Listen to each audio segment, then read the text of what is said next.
Picture the skies over Europe in 1914. In this first year of World War I, the sky was a place for observation, not a battlefield.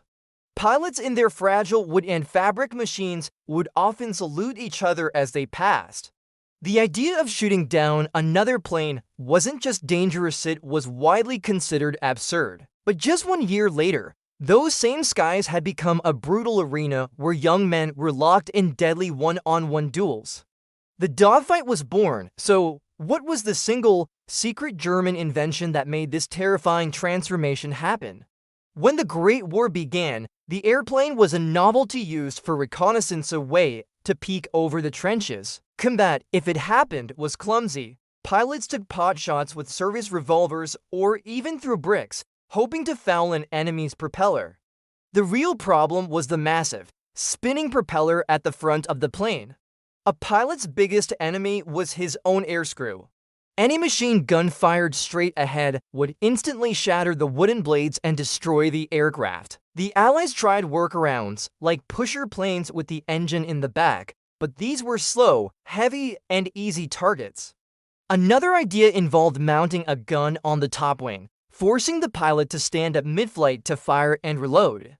The problem seemed impossible. How do you shoot through a spinning propeller without killing yourself? The answer would come from a daring French pilot and a Dutch engineer working for the Germans. Roland Garros was a pre-war French aviation star, famous for being the first to fly across the Mediterranean.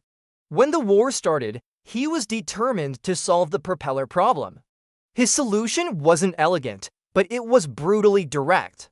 Garros bolted hardened steel wedges onto his propeller blades. The idea was simple. Most bullets would miss the blades, and the few that hit would be deflected away.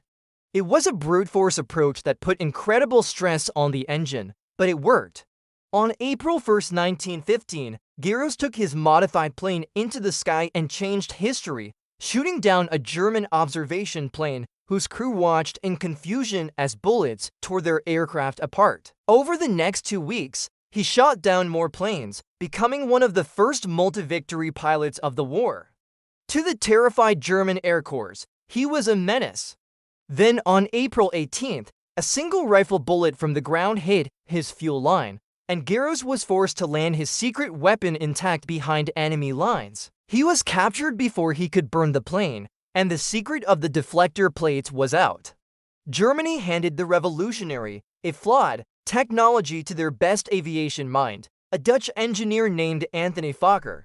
When German officials showed Anthony Fokker the captured propeller and asked him to copy it, he was unimpressed. He saw the deflector plates as a clumsy, dangerous hack. As a true engineer, he knew there had to be a more elegant solution. Why deflect the bullets when you could time them? In a remarkably short time, Fokker's team developed a revolutionary device, the synchronization gear, or interrupter. It was a mechanical marvel that linked the engine's crankshaft to the machine gun's trigger. As the propeller spun, a cam would only allow the gun to fire in the microsecond when a blade was not in front of the barrel. It wasn't deflecting bullets, it was perfectly timing them to pass safely between the blades.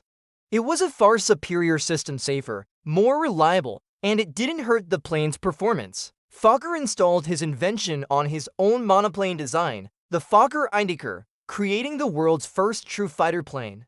Legend says Fokker himself, an engineer and not a soldier, was asked to test it in combat but couldn't bring himself to shoot down another plane. The new weapon was quickly turned over to promising pilots like Oswald Boelcke and Max Immelmann, and the stage was set. Starting in the summer of 1915, pilots like Oswald Boelcke and Max Immelmann took to the skies in their new Fokker Eindeckers. For the first time, German pilots could simply point their plane at the enemy and fire.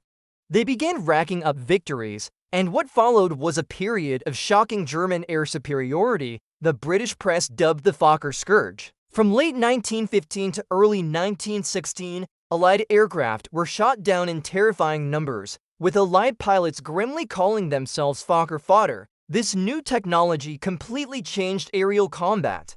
It gave birth to the dogfight. For the first time, the entire aircraft was the weapon. Flying was no longer about observing, it was about hunting.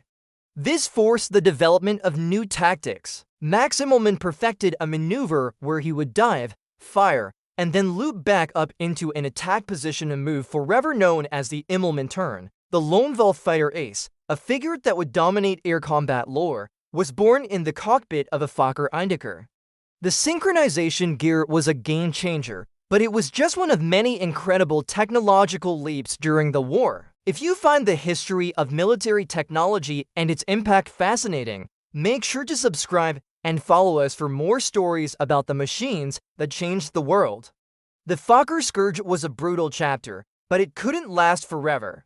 In a twist of fate, the secret that had been captured on the battlefield was eventually lost the same way. In April 1916, a lost German pilot landed his Fokker intact on an Allied airfield.